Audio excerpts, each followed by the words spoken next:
देश में कोरोना संक्रमितों की मौत 941 लोगों की मृत्यु पिछले 24 घंटे के भीतर हो चुकी है।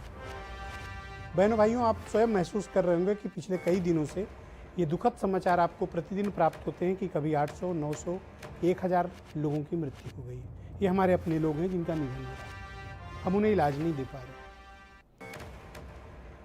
कठोर परिश्रम, कठोर त्याग और सब कुछ दांव पर लगाकर हमने जिस बीमारी को रोकने के लिए संकल्प लिया था, अफसोस की बात है कि वो बीमारी हमसे नहीं रुकी।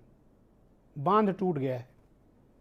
कोरोना वायरस इतनी बुरी तरह से फैल चुका है कि कांटेक्ट ट्रेसिंग जैसी बातें अब भूल जाइए। कोई ऐप हो, कोई जानकारी हो, अब आप पता नहीं लगा सकते हैं। ये समुदाय के भीतर चला गया है। आप देख सकते हैं, ये जो मैं दृश्य आपको दिखा रहा हूं, ये सीटी स्कैन है लंग्स का, जो डॉक्टर वली ने पिछली डिबेट में दिखाई थी। मैंने इसकी ओरिजिनल पिक्चर उनसे मंगवाई। जिस व्यक्ति को कोरोना वायरस हुआ था उसको कोई सिम्टम नहीं थे, लेकिन धीरे धीरे ये वायरस का संक्रमण फेफड़ों में इस कदर फैला कि पूरा फेफड़ा आप देख रहे होंगे कि वाइट हो गया। ये वाइट पोर्शन दरअसल संक्रमित क्षेत्र है। इसके बाद जिस व्यक्ति को यह संक्रमण होगा वो सांस नहीं ले पाएगा, ब्रीदिंग नहीं कर पाएगा। आपको कृत्रिम रूप से ऑक्सीजन फ्लो या तो बहुत हाई करना पड़ेगा, और अगर नहीं सरवाइव कर पाने की स्थिति है तो आपको लाइफ सपोर्ट सिस्टम, वेंटिलेटर्स, इन सब पर डालना पड़ेगा। ये हालात हैं। ये सीटी स्कैन की रिपोर्ट है।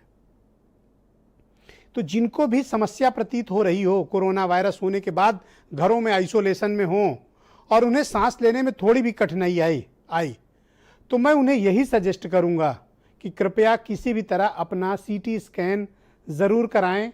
अगर आपको सांस लेने में किसी प्रकार की जरा भी कठिनाई हो रही है तो फिर से नोट कर लें, अगर आपको सांस लेने में थोड़ी भी कठिनाई आ रही है, आप पॉजिटिव डिटेक्ट हुए हैं, तो आप अपना सीटी स्कैन किसी भी कीमत पर तत्काल करवाएं। यह आवश्यक है। एक्सरे से बात नहीं बनने वाली।